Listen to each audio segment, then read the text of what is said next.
welcome back to another episode of Level Up series in which we are going to cover R.D. Sharma questions from the chapter Triangles. So I hope you all are doing absolutely amazing and you all are super duper excited for this particular class.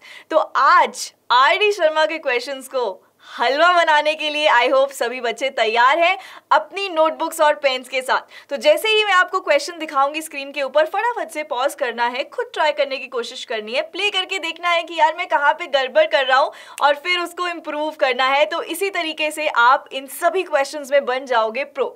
तो without wasting any time तो start करते हैं अपना आज का class. I am your teacher अर्श और बढ़ते हैं अपने फर्स्ट क्वेश्चन की तरफ।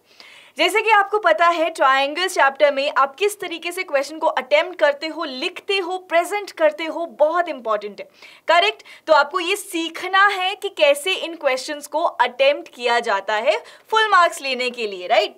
अब आपके सामने क्वेश्चन दे दिया गया है, आपके सामने एक डायग्राम दे दिया गया है और बोल दिया गया है कि इस फिगर में it is given that RT is equal to TS। तो जैसे जैसे आपको इन्फॉर्मेशन क्वेश्चन से मिलती रहती है वैसे वैसे आपने गिवन में उस इन्फॉर्मेशन को लिखते रहना है और साथ के साथ अपनी जो डायग्राम है, चाहे वो डायग्राम दे रखी है चाहे वो डायग्राम आपको खुद से बनानी है, तो उस डायग्राम में वो इन्फॉर्मेशन को रिफ्लेक्ट करते रहना है। This is the best approach to start such questions, ठीक है। तो स्टार्ट करते हैं मैम गिवन से। जैसे कि आपने बोला कि गिवन लिखना बहुत जरूरी है, इसके मार्क्स होते हैं एग्जाम में। तो गिवन है RT is equal to TS। जरा डायग्राम में भी देखो, उसने बोला है RT TS के इक्वल है, तो इनडायरेक्टली वो आपसे क्या कहने की कोशिश कर रहे थे और थोड़ी सी इनडायरेक्ट आवाज समझने की कोशिश करनी है कि जो इन्फॉर्मेशन दे रहा है उसके पीछे भी कुछ इन्फॉर्मेशन छुपी हो सकती है। तो मुझे दिख रहा है कि एक ट्रायंगल है RTS और इसमें उसने बोल दिया कि ये दो साइड्स इक्वल है, तो साफ साफ मैम ये समझ में आ रहा है कि वो बोलना चाह रहा है कि ये ट्रायंगल एक आइसोसेलेस ट्रायंगल है कि नहीं। तो आइसोसेलेस ट्रायंगल है तो यहाँ से एक और घंटी दिमाग में बजेगी। वो घंटी क्या है बच्चा, आपको ये समझ में आएगा कि मैम इसका मतलब वो जो बेस एंगल्स हैं वो भी इक्वल है। उसने क्वेश्चन में नहीं लिखा बट हमें पता है। तो एक इंफॉर्मेशन से आपने दो और इंफॉर्मेशंस निकाल लिया। तो इस चीज मतलब इन छोटी छोटी चीजों का ध्यान रखना है व्हाइल सॉल्विंग द क्वेश्चंस। चलो मैम समझ में आ गया, RT TS के इक्वल है, बहुत बढ़िया है। यहाँ पे डायग्राम में भी मैंने रिफ्लेक्ट कर दिया, दूर से समझ में आ रहा है। अच्छा, what else is given to you? Angle 1 is equal to twice of angle 2। एक और इन्फॉर्मेशन दे रखी है, angle 4 is equal to twice of angle 3। As it is मैंने अपने गिवन में लिख दिया, ठीक है। बस अभी तक यही गिवन है, राइट। अब आते हैं प्रूफ क्या करना है। नेक्स्ट चीज जिसके आपको मार्क्स मिलते हैं, आपको लिखना होता है टू प्रूफ। तो हमने यहाँ पे लिखा टू प्रूफ। अब जल्दी से बताओ कि क्या प्रूफ करना है। यहाँ पे आपको साफ लिखा है क्वेश्चन में, prove that triangle RBT is congruent to triangle SAT। तो एज इट इज लिख दो, triangle RBT is congruent to triangle SAT। मतलब यहाँ तक हमें पहुंचना है, राइट। अब आएगी किसकी बारी?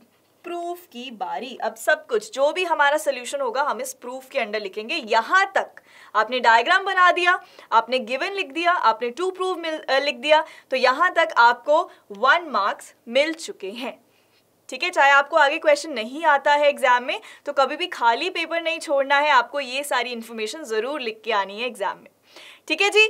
चलो तो बढ़ते हैं मैम, क्योंकि यहाँ पे मेंशन कर दिया गया है कि RBT को SAT के कॉन्ग्रुएंट प्रूव करना है। तो जरा इन दोनों ट्रायंगल्स को जरा देखो डायग्राम में कहाँ कहाँ पे ट्रायंगल्स बन रहे हैं। RBT ये रेड कलर का ट्रायंगल बन रहा है, राइट, मैंने हाईलाइट कर दिया। और दूसरा ट्रायंगल हम हाईलाइट कर लेते हैं ब्लू कलर से, SAT ये ब्लू कलर का ट्रायंगल बन रहा है, ठीक है बच्चा। अगर मुझे इन दोनों ट्रायंगल्स को कॉन्ग्रुएंट प्रूफ करना है, कैन यू टेल मी, अभी तक जितनी भी आपके पास इंफॉर्मेशन है, कैन यू टेल मी कि आप कौन सा क्राइटेरिया लगा सकते हो?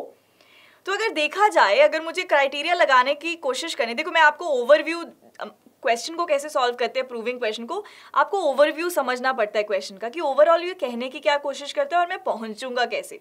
मुझे कॉन्ग्रुएंट प्रूफ करना है, यहाँ पे दिमाग में आ जाएगा कि आई नीड 3 क्राइटेरिया। सिंपल सी बात है, अप्रोच सीखो कि मैं कैसे समझा रही हूँ, क्वेश्चन सारा अपने आप होगा।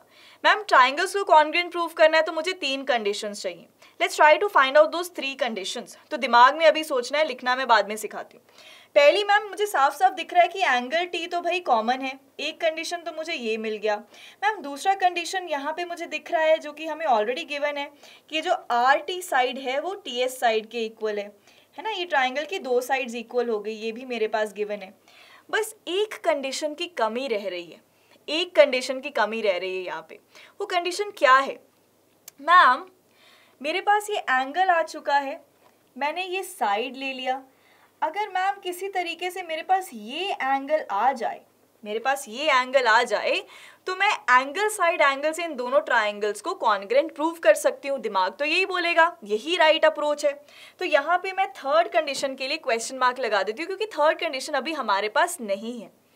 अब हमें ये सोचना है कि यार इस थर्ड कंडीशन तक पहुंचने के लिए मुझे क्या जुगाड़ लगाना पड़ेगा। Now let's look into the question and see clearly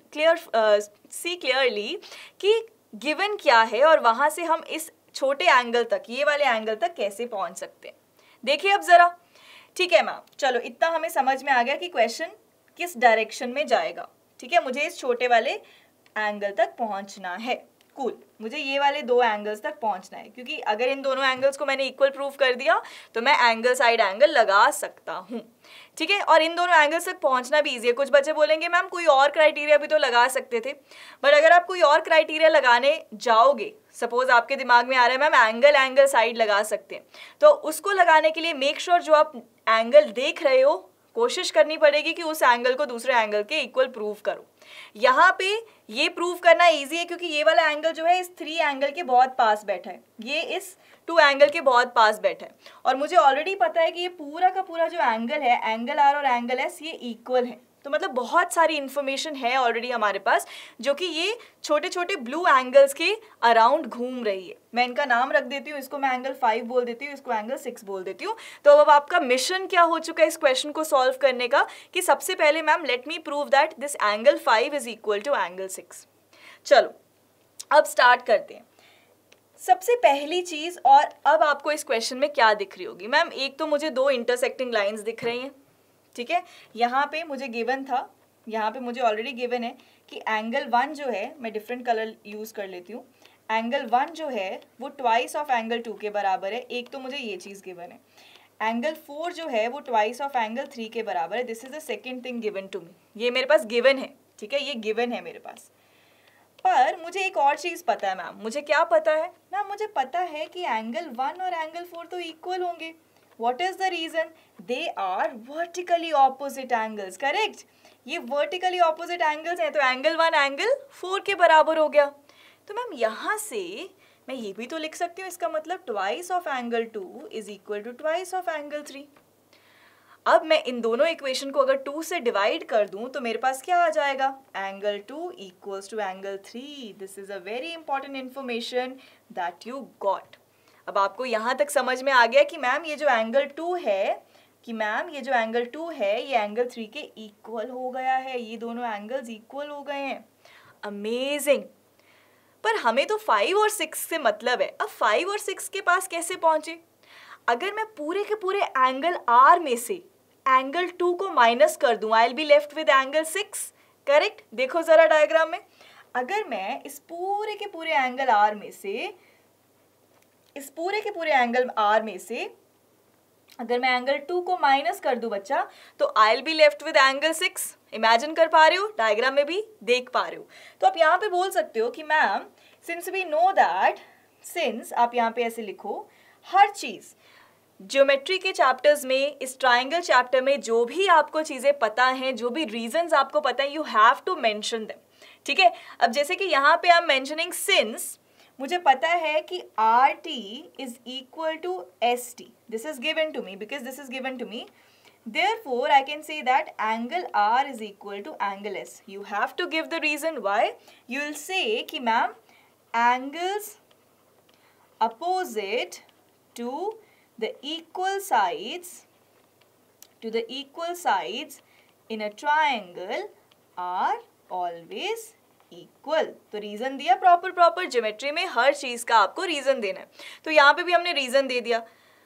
अच्छा, अब इसको मैं इक्वेशन नंबर 4 बोल देती हूँ। इसको मैंने इक्वेशन नंबर 4 बोल दिया कि ये दोनों एंगल भी इक्वल है। Now let's subtract equation 3 from equation 4। देखो अब हम क्या करने वाले हैं, क्योंकि मुझे तो भाई एंगल 5 और एंगल 6 से मतलब है, मुझे तो एंगल 5 और एंगल 6 से मतलब है, तो मैं अब क्या करूँगी, I will subtract these two. तो आई विल से कि 4 माइनस अगर मैं 3 करती हूँ, if I subtract these two equation what will I get, I will get angle R minus angle 2 on the left hand side. Right hand side वालों को भी subtract कर दो, एंगल S माइनस एंगल 3। अब मैं एंगल R में से angle 2 minus करूंगी, आई विल गेट एंगल 6 और इधर आई विल गेट एंगल 5। और बेटा यही तो आपको चाहिए था, mark it as equation number 5। अब आपके पास एंगल 5 और एंगल 6 इक्वल आ गए, मतलब ये जो थर्ड इक्वेशन, ये जो थर्ड कंडीशन कॉन्ग्रुएंट प्रूव करने के लिए खाली बैठी थी, ये अब आपने प्रूव कर दिया यहाँ पे कि मुझे मैम तीसरी कंडीशन मिल गई है। कितना बढ़िया क्वेश्चन है। देखो यहाँ तक पहुंचने के लिए वो डायरेक्टली नहीं आपको कॉन्ग्रुएंट प्रूव करने दे रहा है, आपको वहां तक जाने के लिए भी जुगाड़ करना पड़ रहा है। Such a beautiful question this is, right. कोशिश जरूर करना, अगर आपको अभी भी फ्लो नहीं समझ में आ रहा है, आप ये सोचो कि मैम ने कैसे सोचने के लिए हमें बोला है। जिस तरीके से मैंने आपको सोचने का मेथड बताया है, just try to follow that way. हमें कॉन्ग्रुएंट प्रूव करना है, 3 कंडीशंस चाहिए। ये कंडीशन है मेरे पास, ये कंडीशन है, बट ये तीसरी कंडीशन नहीं है। अब इस तीसरी कंडीशन तक पहुंचने के लिए मुझे क्या करना पड़ेगा? Now let's look into the question what is given to us, right. फिर हमने उसको यूज करके इस तीसरी कंडीशन को हमने प्रूव कर दिया, एंड अब मैं डायरेक्टली इस तीसरी कंडीशन को यहाँ पे लिख के इन दोनों ट्राइंगल्स को कॉन्ग्रुएंट प्रूव कर सकती हूँ। By which criteria? Angle, side, angle criteria. ठीक है, तो ये जो है ये मैंने सिर्फ आपके थॉट प्रोसेस के लिए सबसे पहले लिखाया था। अब हम लिखेंगे 2 ट्राइंगल्स को पकड़ो, क्योंकि अब यहां तक आ चुके हैं। ये जो ऊपर वाला सोचने के लिए बताया था वो रफ में जाएगा। ठीक है, अब नेक्स्ट स्लाइड में आप क्या लिखोगे, अब इसके नीचे आप क्या लिखोगे, दोनों ट्राइंगल्स में in triangle RBT and triangle SAT। अब वो मैं कहाँ पे लिखूं? I am erasing this. अब थोड़ा सा रिवाइंड करके देख सकते हो क्योंकि मेरे पास यहाँ पे जगह नहीं है, तो I am erasing this and I'm writing it here only। ठीक है, यहीं पे आप लास्ट वाला पार्ट करते हैं। तो अब हम लिखेंगे in triangle, now you will write in triangle RBT, जैसे आपको लिखना सिखाया ही था, and SAT I need 3 conditions। Now what are those 3 conditions? Condition number 1 हमारे पास है RT is equal to TS, this is given to us। Condition number 2 हमारे पास क्या है बच्चा? सेकेंड कंडीशन हमारे पास क्या थी बच्चा? Angle T equals to angle T common, दोनों ट्राइंगल्स में ये एंगल T कॉमन है। एंड थर्ड कंडीशन जो हमारी हमने निकाली है that is angle 6 equals to angle 5, और ब्रैकेट में आप लिखोगे प्रूव्ड अबव। तो टेक्निकली पहले आप इसको प्रूव कर रहे हो और फिर आप इसको कॉन्ग्रुएंट प्रूव करने के लिए ट्राइंगल्स को यूज कर रहे हो।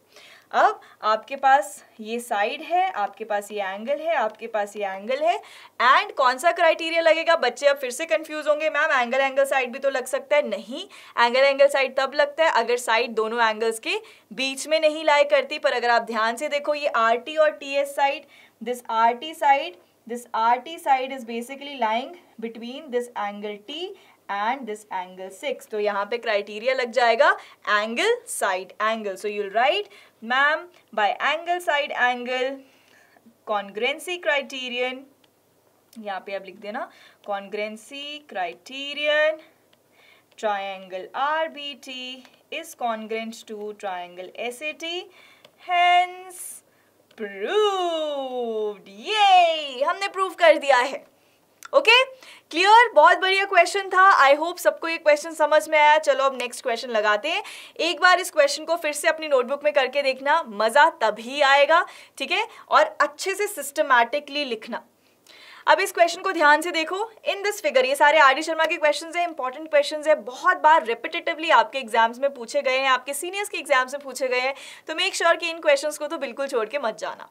चलो, in this figure AB divides angle DAC in the ratio 1:3। एक तो ये पार्ट हमें गिवन है, ठीक है, एक हमें ये पूरा का पूरा पार्ट गिवन है, इसको गिवन में लिख देना, और एक हमें गिवन है AB इक्वल्स टू DB। 2 चीज़ें आपको गिवन में लिखनी है, तो मैं यहाँ ऊपर गिवन लिख रही हूँ और उसमें ये दोनों चीज़ें मेंशन कर देना एज इट इज़। जो पार्ट मैंने अंडरलाइन किया कॉमा से, ये दोनों पार्ट्स लिख देना। आपको निकालना क्या है, you have to find the value of x। तो आप यहाँ पे नेक्स्ट चीज लिख सकते हो, टू फाइंड, ठीक है। आप ऐसे x equals to question mark बना सकते हो, क्योंकि ऑब्वियसली आप इस क्वेश्चन में डायग्राम तो बनाओगे। अब बात आती है कि मैम इसको प्रूव कैसे करना है। एक और चीज गिवन है, आपके पास, वो डायग्राम से आपको दिख रहा है कि एंगल CAE इज 108 डिग्रीज। तो बेसिकली गिवन में आपने टोटल 3 चीजें लिख दी। ये एंगल 108 डिग्रीज है, AB divides GAC in the ratio 1:3, comma AB और DB बराबर है। सिंस AB DB बराबर है, मैंने आपको बोला साथ के साथ डायग्राम में हमेशा रिफ्लेक्ट करो। अच्छा, और थोड़ा इनडायरेक्टली सोचने की कोशिश करनी है। मैम उसने दे दिया AB DB के इक्वल है, ठीक है, तो इसका मतलब AB के ऑपोजिट वाला एंगल और DB के ऑपोजिट वाला एंगल भी इक्वल होने चाहिए। ऑब्वियस सी बात है। अगर इस इंफॉर्मेशन को ध्यान से देखो तो AB और DB किस ट्राइंगल में लाई करते हैं? ये ट्राइंगल ABD में लाई करते हैं ना, ट्राइंगल ABD का हिस्सा है। तो ये तो आइसोसेलेस ट्राइंगल बना दिया इन्होंने। तो इन्फॉर्मेशन फिर से यही मिल रही है कि ये एक आइसोसेलेस ट्राइंगल है और तो बेस एंगल्स इक्वल होंगे, मतलब इन दोनों साइड्स के ऑपोजिट वाले एंगल्स इक्वल होंगे। तो वो कौन से एंगल्स की बात कर रहे हैं? ये वाला एंगल और ये वाला एंगल। तो इनडायरेक्ट इन्फॉर्मेशन आपके पास आ चुकी है। Let me name this angles. इसको अगर मैं एंगल 1 बोल दूं तो ये भी एंगल 1 हो जाएगा, येस और नो। और initially I will write this angle as 2, तब भी चलेगा, ठीक है। तो आप क्या बोल सकते हो? आप बोल सकते हो यहाँ पे, आप बोल सकते हो since AB is equal to BD, you can say that angle 1 is equal to angle 2. Reason आप दोगे, angles opposite to the equal sides. I think वही सेम वाला अब तो आपको पता चल गया। Triangle are equal. अब ये तो आप लिख लोगे, ठीक है। अभी मैं फिर भी पूरा लिख रही हूँ, but I think you can write it down, ठीक है। एंगल 1 एंगल 2 के बराबर आ गया, ठीक है मैम, समझ में आ रहा है।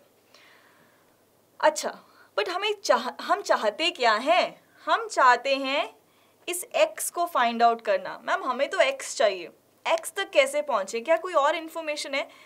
क्या कोई और प्रॉपर्टी दिख रही है इस ट्राइंगल के अंदर जहां पे x का इन्वॉल्वमेंट हो सकता है?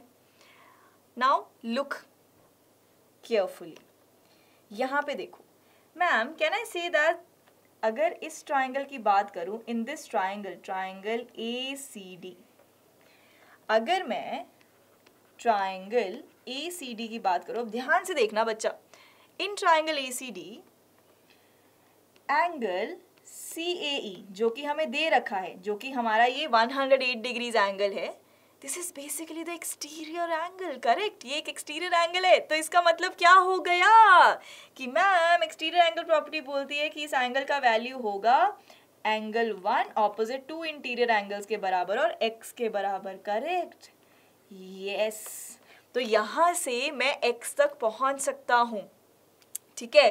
तो अब जुगाड़ क्या करना है? CAE की वैल्यू मुझे ऑलरेडी पता है, x की वैल्यू मुझे निकालनी है। अब जुगाड़ करना है कि एंगल 1 तक कैसे पहुंचे। अब मुझे इनडायरेक्टली इस क्वेश्चन में समझ आ गया कि मैम ये जो एंगल 1 है ये एंगल 2 के बराबर है।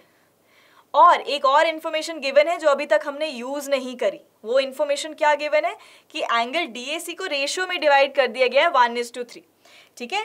तो वो इन्फॉर्मेशन को अब हम यूज करेंगे। तो ध्यान से देखो बच्चा, मैं इसको इक्वेशन 1 लिख रही हूँ। अब ध्यान से समझो, बस हमने इस इक्वेशन में वैल्यूज पुट करनी है x की वैल्यू निकालने के लिए, बट अब जुगाड़ हो रहा है इस 1 तक पहुंचने के लिए। ये 1 का वैल्यू कहाँ से लाएं? 1 का वैल्यू निकालने के लिए I am using the information that is given in the question कि एंगल DAC को 1:3 की रेशियो में डिवाइड कर दिया। I am just repeating my self ताकि आपको बेटर क्लैरिटी मिले। यहाँ तक आई थिंक सबको क्लियर हो गया स्टेप बाय स्टेप कि क्या चल रहा है, डायरेक्शन क्या हो रहा है क्वेश्चन का। चलो ठीक है मैम। अब सिंस आप यहाँ पे लिखोगे, हमारे पास गिवन है कि एंगल DAC इज, या फिर हमारे पास गिवन है AB डिवाइड्स, दोबारा से उसको रीआइटरेट कर दो, लिख दो AB divides angle DAC in the ratio 1:3। अब सबको पता है जब हम एंगल्स को रेशियोज में डिवाइड करते हैं तो हम मान सकते हैं कि एक एंगल सपोज 1:3 का रेशियो है, तो मैं बोल सकती हूँ अगर एक एंगल y है तो दूसरा एंगल 3y हो जाएगा। सो देयरफॉर मैं यहाँ पे ऐसे लिख सकती हूँ कि 1:3 का रेशियो है, तो अगर ये 1:3 अगर मैंने इसको एंगल 2 बोला, ये वाले एंगल को मैंने एंगल 3 बोला, तो कहने का मतलब है मैं इसको ऐसे लिख सकती हूँ, देयरफॉर आई कैन राइट कि एंगल 2, क्योंकि वो 1 का रेशियो है उसके पास, एंगल 2 को मैंने y बोल दिया और एंगल 3 को मैंने 3y बोल दिया, क्योंकि 1:3 का रेशियो है। तो एंगल 1 को मैंने y ले लिया और एंगल 3 को मैंने, सेकेंड वाले एंगल को मैंने 3y ले लिया। ठीक है, जो फर्स्ट वाला एंगल है वो एंगल 2 है, जो सेकेंड वाला एंगल है वो एंगल 3 है। देख रहे हो, ये है हमारा DAC angle. This is my DAC angle, जिसको ये डिवाइड कर रहा है 1:3 का रेशो। तो 1 का जो पार्ट है वो एंगल 2 के पास जाएगा, 3 पार्ट्स एंगल 3 के पास जाएंगे। क्लियर है यहाँ तक? I hope it is clear. ऐसे ही तो हम रेशो को हैंडल करते हैं। ठीक है, तो अब मैम एक और चीज मुझे पता है, ऑल्सो मुझे एक और चीज पता है कि angle DAC plus angle CAE ये तो 180 डिग्रीज बनाएंगे। क्यों? क्योंकि ये तो लीनियर पेयर है। करेक्ट, ये तो लीनियर पेयर है मैम। ये दोनों एंगल्स सेम स्ट्रेट लाइन के ऊपर लाई कर रहे हैं। कौन कौन से एंगल्स मैं मार्क कर रही हूँ? एक ये वाला पूरा का पूरा एंगल जिसमें 2 और 3 टूटे हुए हैं, और एक ये वाला एंगल, ये एक सेम स्ट्रेट लाइन के ऊपर लाई कर रहे हैं, तो ये 180 डिग्री का एंगल बनाएंगे। करेक्ट, यहाँ तक क्लियर है सबको? मैम ठीक है, मतलब ये पूरा का पूरा एंगल जो है ये 180 डिग्री होना चाहिए, क्योंकि ये स्ट्रेट लाइन के ऊपर लाई करता है। तो इसका मतलब angle 2 plus angle 3 plus 108 degrees should be equal to 180 degrees, है ना। एंगल 2 क्या है मैम? ये तो y है। एंगल 3 क्या है मैम? ये तो 3y है। इक्वल्स टू, इसको उधर ले जाएंगे तो 180 माइनस 108 आपके पास क्या आ जाएगा? 72 आ जाएगा। तो यहाँ से इक्वेशन बन गया मैम 4y इक्वल्स टू 72।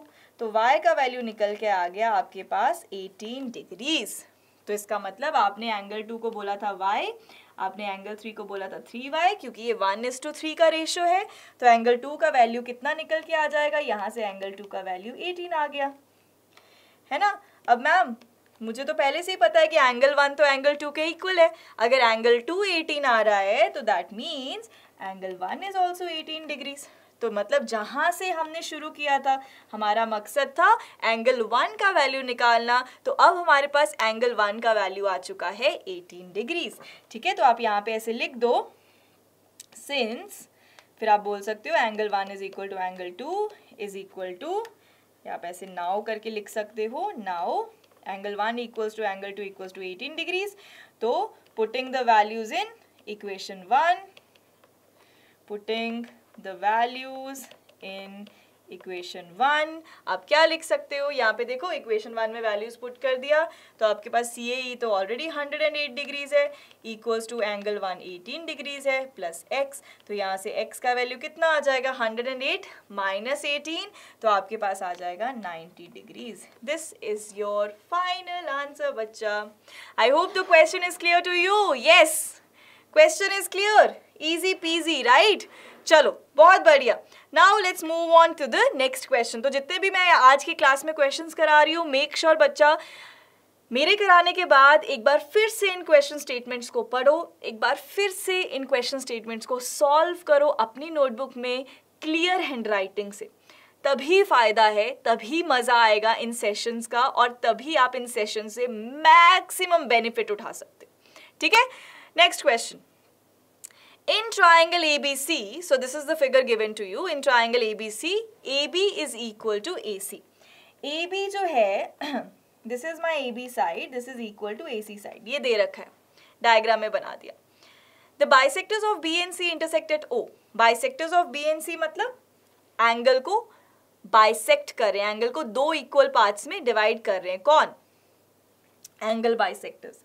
तो एंगल बी का बाइसेक्टर बन रहा है, तो मतलब जो ये वाला एंगल है बेटा, जो ये वाला एंगल है वो इसके बराबर है, और बच्चा जो ये वाला एंगल है वो इसके बराबर है। तो मैंने डायग्राम में देखो, क्लियरली डायग्राम से समझ में आ रहा है अब तक जो भी इंफॉर्मेशन मेरे पास क्वेश्चन में दे रखी है। M is a point on BO, मुझे दिख रहा है एम जो है बीओ के ऊपर पॉइंट है, और बीओ को एक्सटेंड किया गया है, प्रोड्यूस किया गया है। प्रूफ क्या करना है आपको? आई थिंक अब गिवन आप आराम से लिख लोगे। अब ये टास्क मैंने आपको दिया, टू प्रूफ भी आप आराम से लिख लोगे कि मैम एंगल MOC को एंगल ABC के इक्वल प्रूफ करना है। अब सोचना है कि मैम ये करेंगे कैसे प्रूफ। दोनों एंगल्स को ध्यान से देखना है, दोनों एंगल्स को ध्यान से देखो। एक फिर से इंफॉर्मेशन, हिडन इंफॉर्मेशन छुपी है जो कि मैंने आपको देखना समझा दिया है। फिर से दे रखा है मैम ए बी ए सी के इक्वल है। तो हिडन इंफॉर्मेशन क्या है? हिडन इंफॉर्मेशन हमारे पास ये है कि जो एंगल बी है वो एंगल सी के इक्वल है, क्योंकि ऑब्वियसली ए बी ए सी के इक्वल है, आइसोसेलेस ट्रायंगल है, तो ऑब्वियसली इनके ऑपोजिट वाले एंगल्स, बेस एंगल्स भी इक्वल होंगे। करेक्ट? तो ये हिडन इंफॉर्मेशन है जो आपने एक इंफॉर्मेशन से निकाल लिया। ठीक है, अब आपको प्रूव ये करना है मेरे बच्चे, आपको प्रूव करना है कि जो एंगल एम ओ सी है, ये वाला जो एंगल है, जो रेड कलर का एंगल मैं मार्क कर रही हूँ, ये किसके इक्वल है? This is equal to angle A B C, ये इसके इक्वल है। ये जो मैंने रेड वाले एंगल्स मार्क किए ना, आपको इन दोनों एंगल्स को इक्वल प्रूव करना है। अब जरा ध्यान से देखो, ये जो एंगल ओ है या फिर एंगल एम ओ सी है, ये कैसा एंगल लग रहा है आपको? फिगर को ऑब्जर्व करना बहुत इंपॉर्टेंट है। तो अगर आप इस फिगर को ऑब्जर्व करो कि आप बोल सकते हो कि मैम ये जो एंगल एम ओ सी है, that will be equal to angle O B C plus angle O C B. अब कैसे मैम? एक्सटीरियर एंगल प्रॉपर्टी से, है ना, एक्सटीरियर एंगल है ना ये। ट्राइंगल का नाम भी लिख दो, in triangle BOC. Triangle BOC के अंदर जो ये एंगल एमओसी है, this is the exterior angle, और ये sum of opposite two interior angles के इक्वल होगा। चलो मैं अब ट्राइंगल्स में जो एंगल्स है उनका नाम दे देती हूँ। इसको मैंने एंगल 1 बोल दिया, इसको मैंने एंगल 2 बोल दिया। तो बेसिकली एंगल एमओसी किसके इक्वल होगा? Angle 1 plus angle 2। ठीक है, यही होगा ना, मैंने डायग्राम में नाम दे दिया। अच्छा मैम, मुझे यहाँ पे basically angle A B C चाहिए। अब वहाँ तक कैसे पहुँचे? एक इन्फॉर्मेशन तो साफ साफ है कि जो एंगल ए है वो एंगल बी के इक्वल है। करेक्ट? हमें पता है, आप यहाँ पे लिखोगे, अज्यूम नहीं करोगे कुछ भी, हर चीज़ लिख के बताओगे। सिंस मुझे पता है कि A B is equal to A C, therefore angle B is equal to angle C. Again, the same reason angles opposite to the equal sides are equal. This you will write yourself now. ठीक है ma'am, ये समझ में आ गया। Angle B को क्या मैं लिख सकती हूँ? ट्वाइस ऑफ एंगल 1 लिख सकती हूँ ना? Can I write angle B को twice of angle 1? Why? Because वो एंगल बाइसेक्टर है, उसके बीच में से जा रहा है, तो जो एंगल ये होगा, अगर ये एंगल 1 है तो बेटा ये भी एंगल 1 होगा, क्योंकि हमें पता है कि एंगल B बाइसेक्ट हो रहा है। ठीक है, एंगल सी भी बाइसेक्ट हो रहा है, तो अगर ये वाला एंगल 2 है तो बच्चा ये भी एंगल 2 होगा। करेक्ट? ये एंगल 1 होगा, तो मैं लिख सकती हूँ इसको ट्वाइस ऑफ एंगल 2 लिख सकती हूँ। बिल्कुल लिख सकती हूँ। आप रीजन भी दे सकते हो दैट एंगल बी, आप रीजन भी से दे सकते हो कि B O and O C are the bisectors of these 2 angles, जो कि हमें क्वेश्चन में गिवन है। ठीक है, गिवन है ना? ठीक है। अब यहाँ से 2 और 2 कैंसिल हो जाएगा, यहाँ से समझ में आ गया कि मैम एंगल 1 एंगल 2 के इक्वल आ चुका है। अब क्योंकि एंगल 1 एंगल 2 के इक्वल आ गया है, तो यहाँ पे can I replace this angle 2 now? ठीक है, अब इसको इक्वेशन नंबर 1 बोल देती हूँ, तो आप यहाँ पे लिख सकते हो। मैं इस पर्पल वाले जो कंटेंट है इसको अलग ही कर रही हूँ। ठीक है, ये आपने लिखा। उसके बाद देखो ऊपर वाली इक्वेशन में can you write like this, angle 1 plus angle 1। Reason क्या दोगे? फ्रॉम इक्वेशन 1, क्योंकि इक्वेशन 1 में हमने ये बता दिया, इक्वेशन 1 में हमने ये बता दिया कि भाई एंगल 1, ये देखो इक्वेशन, एंगल 1 एंगल 2 के इक्वल है। This is my equation 1। ठीक है, अब मैंने इस ऊपर वाली इक्वेशन में एंगल 2 को रिप्लेस कर दिया, यहाँ पे एंगल 2 को रिप्लेस कर दिया, फिर से ट्वाइस ऑफ एंगल 1 आ जाएगा। तो ये ट्वाइस ऑफ एंगल 1 है क्या मैम? ये तो एंगल ए बी सी है, और यही तो प्रूव करना था। लेफ्ट हैंड साइड हमने एंगल एम ओ सी से स्टार्ट किया, और राइट हैंड साइड हम एंगल ए बी सी पे पहुंच गए, तो that means these 2 angles are equal. Correct? Approach समझ में आया सबको? यस। तो बस इसी तरीके से जो जो आपको प्रूव करना होता है उसको देखो ध्यान से, उस एंगल को ऑब्जर्व करना है ध्यान से कि यार ये एंगल कहीं एक्सटीरियर एंगल तो नहीं है, ये एंगल का कहीं बाकी एंगल से क्या लिंक हो सकता है, बस उसको देखना सीख लिया तो क्वेश्चंस होते रहते हैं। अप्रोच आपको धीरे धीरे समझ में आ जाएगी जैसे जैसे आप ज़्यादा क्वेश्चंस लगाना स्टार्ट करोगे। Next question on your screens. चलो फटाफट से इसको भी क्रैक करते हैं। BD and CE are the bisectors of angle B and C of an isosceles triangle. अब उसने क्या क्या इन्फॉर्मेशन दे दी? काफ़ी सारी इन्फॉर्मेशन आ गई हमारे पास। बी डी और सी ई जो है वो बाइसेक्टर है, मतलब वो बाइसेक्ट कर रहे हैं किसको, दो एंगल्स को, बी और सी को। आप यहाँ पे देख पा रहे हो एंगल बी को बाइसेक्ट किया जा रहा है, तो अगर ये एंगल 1 है, ये भी एंगल 1 है, तो ये भी बाइसेक्ट हो रहा है। तो दोनों को मैंने सेम सेम एंगल नेम से रिप्रेजेंट कर दिया, ठीक है। और फिर आइसोसेलेस ट्राइंगल भी आपको दे रखा है, ए बी सी है और ए बी ए सी के इक्वल है, ये भी बता दिया। वो कहता है ए बी जो है वो ए सी के इक्वल है। इनडायरेक्ट इन्फॉर्मेशन यहाँ से क्या आया कि ma'am angle B angle C के इक्वल है, करेक्ट। आपको बताना है कि बी डी सी ई के इक्वल होगा।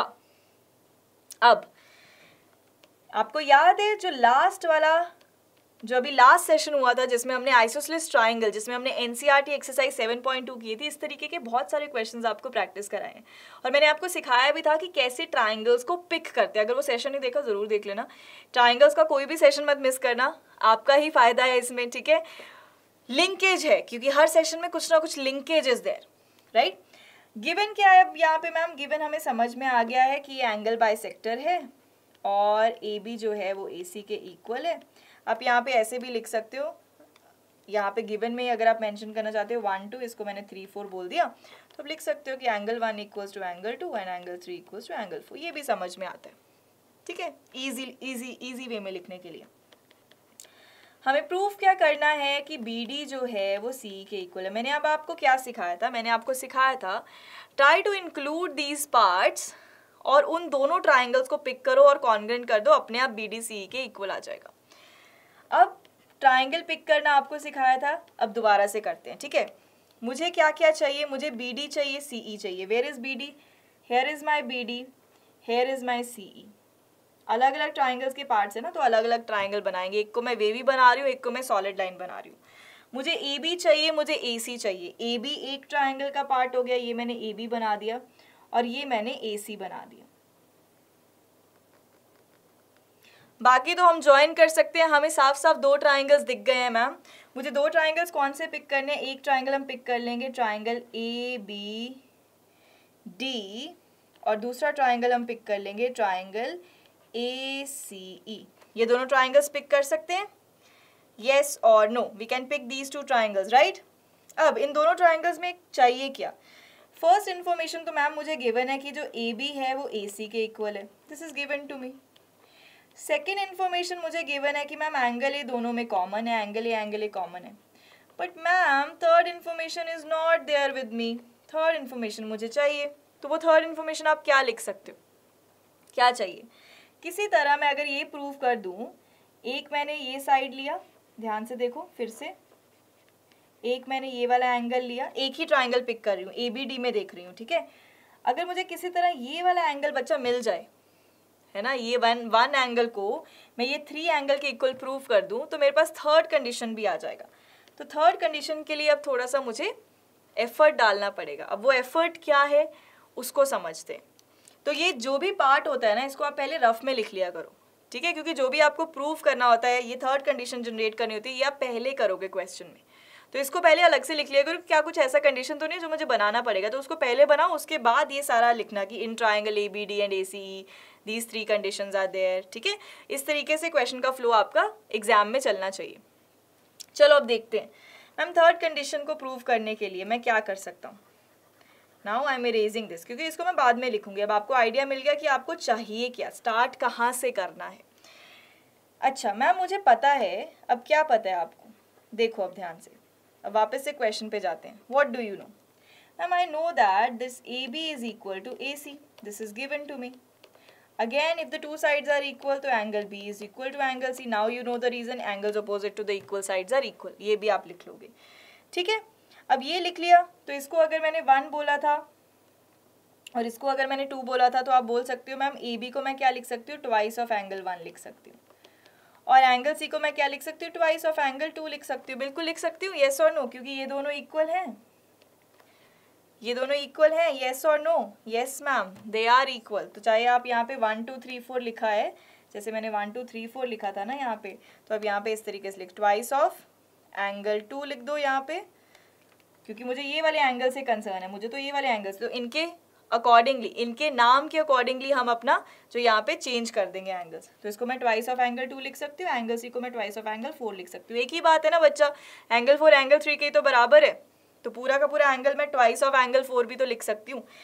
तो डिवाइड बाय 2, दोनों तरफ 2 से डिवाइड किया तो एंगल 2 एंगल 4 के बराबर आ गया. Now this is your equation number 1. Now you use this equation as your third condition and आगे अब आपको पता है क्या करना है. अब आप लिखो खुद से, तभी समझ में आएगा. Write down in triangle this and this, these 3 conditions are there. So by angle, side, angle rule, these two triangles are congruent, and by CPCT BD is equal to CE. Now this is your homework, you have to do something by yourself as well, right? सब कुछ मैं नहीं कराऊंगी. अब ये वाला part question का आप खुद ट्राई करोगे और लिखोगे. अगर नहीं समझ में आता है तो कमेंट्स में दोबारा से बता सकते हो, और या तो आइसोसेलेस ट्राइंगल वाला सेशन देख सकते हो जिसमें मैंने NCERT एक्सरसाइज 7.2 पूरी कराई है, एक एक क्वेश्चन कराया है, उसमें भी इस टाइप के क्वेश्चन काफ़ी कवर हुए हैं. Now let's move on to the last question of the day. So यहाँ पे ये क्वेश्चन भी बहुत इंटरेस्टिंग है और बहुत बार आपके स्कूल एग्जाम्स में देखा गया. चलो इस क्वेश्चन में क्या दे रखा है. Let ABC be a triangle such that AD is angular bisector of the exterior vertical angle. तो उसने बोला AD जो है क्या है, AD is the angular bisector. फिर से बाइसेक्टर वर्ड आ चुका है, मतलब एंगल 2 इक्वल पार्ट्स में डिवाइड हो रहा है. तो यहाँ से गिवन में आप इंफॉर्मेशन लिख दोगे कि एंगल 1 एंगल 2 के इक्वल है, मतलब this is given to us. Correct. What else is given to us कि एक एक्सटीरियर एंगल है, हमें दिख रहा है. Angle EAC and AD is parallel to BC. ये भी हमारे पास इंफॉर्मेशन दे रखी है कि AD जो है वो BC के पैरेलल है. तो मैंने डायग्राम में भी बना दिया कि AD is parallel to BC. ठीक है जी. प्रूफ क्या करना है, हमें प्रूफ करना है कि ABC एक आइसोसेलेस ट्रायंगल है. तो प्रूफ कैसे कर सकते हैं हम, या तो प्रूफ कर सकते हैं एंगल 3 इक्वल्स टू एंगल 4, या तो हम प्रूफ कर सकते हैं कि AB इक्वल्स टू AC. दोनों तरीकों से ये आइसोसेलेस ट्रायंगल प्रूव हो जाएगा, जो मर्जी प्रूफ कर दो. अब मुझे बताओ कैसे करेंगे. सो बेसिकली मुझे ये बेस, इन दोनों बेस एंगल्स तक पहुंचना है, 3 और 4 तक पहुंचना है. Let's find out the indirect relations with this angle 3 and 4. First thing that I got over here is angle 1 equals to angle 2. This is given to me. क्या एंगल 1 या फिर एंगल 2 को मैं 3 या 4 के साथ लिंक कर सकती हूँ? सोच के देखो. यस मैम, बिल्कुल कर सकते हैं. आप बोल सकते हो कि angle 2 is equal to angle 4. Why? They are alternate interior angles. Yes ma'am, they are alternate interior angles ना. Z बन रहा है ना, ये देखो, ये Z बन रहा है. तो एंगल 2 हो गया एंगल 4 के इक्वल, बिल्कुल हो गया. तो मैम अगर एंगल 2 एंगल 1 के इक्वल भी है और एंगल 2 एंगल 4 के इक्वल भी है, तो यहाँ से मैं क्या कह सकती हूँ, इसको इक्वेशन 1 बोल दिया, इसको इक्वेशन 2 बोल दिया. तो from 1 and 2 what can I say, I can say that कि ma'am that means angle 1 is equal to angle 4. बोल सकते हो कि नहीं? बिल्कुल बोल सकती हूँ. इसको इक्वेशन 3 बोल दिया.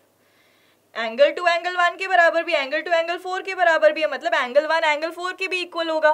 ठीक है मैम, फोर्थ एंगल के साथ मेरा एंगल 4 के साथ रिलेशन आ गया. अब मुझे किसी तरह इसको 3 एंगल के साथ भी लिंक करना है. अच्छा, अब ध्यान से देखना जरा. These two lines are parallel lines. This is a transversal. So can I say that angle 1 is equal to angle 3? Can I say that angle 1 is equal to angle 3? Why? They are corresponding angles. Yes, they are corresponding angles. इसको बोला equation number 4. Ma'am already बोला मैंने कि angle 1 angle 4 के equal आ गया और angle 1 तो angle 3 के इक्वल भी आ गया. नाउ फ्रॉम इक्वेशन, तो आप बोल सकते हो from third and fourth equation. तो इन दोनों इक्वेशन से आपको क्या समझ में आया? मैम मुझे ये समझ में आया कि एंगल 3 एंगल 4 के इक्वल हो जाएगा. Therefore, in a triangle, two angles are equal, so this triangle is called isosceles triangle. Last में लिख देना. Since angle 3 is equal to angle 4, that means ABC is an isosceles triangle because the base angles are equal. ठीक है? In an isosceles triangle, two angles are equal. We know that. Correct everyone, तो ये वाला तो was quite easy. So make sure जितने भी आज हमने क्वेश्चंस किए ये सारे के सारे क्वेश्चंस आप फिर से अपनी नोटबुक्स में दोबारा प्रैक्टिस करोगे, ठीक है, ताकि ये सवाल पक्के हो जाएं, क्योंकि ये डेफिनेटली आपके एग्जाम्स में आने वाले हैं, तो रिस्क मत लेना. So I hope this session was super duper clear to all of you, और ये कॉन्सेप्ट एकदम आपको क्रिस्टल क्लियर हो चुका है, ठीक है. और क्वेश्चंस करने में मजा आया. If you want me to bring more RD Sharma questions, more such sessions, do let me know in the comments. Comments are always open for your suggestions. You won't know that, correct? ठीक है. और एक बहुत important बात, hit the like button, right? And do not forget to subscribe to the channel, क्योंकि you know that we bring you here the best quality content, correct? And happy Independence Day to all of you. I hope कि आप इसी तरीके से बढ़िया तरीके से पढ़ाई करते रहो और आगे बढ़ते रहो. Thank you so much and lots of love. Keep learning with Byju's.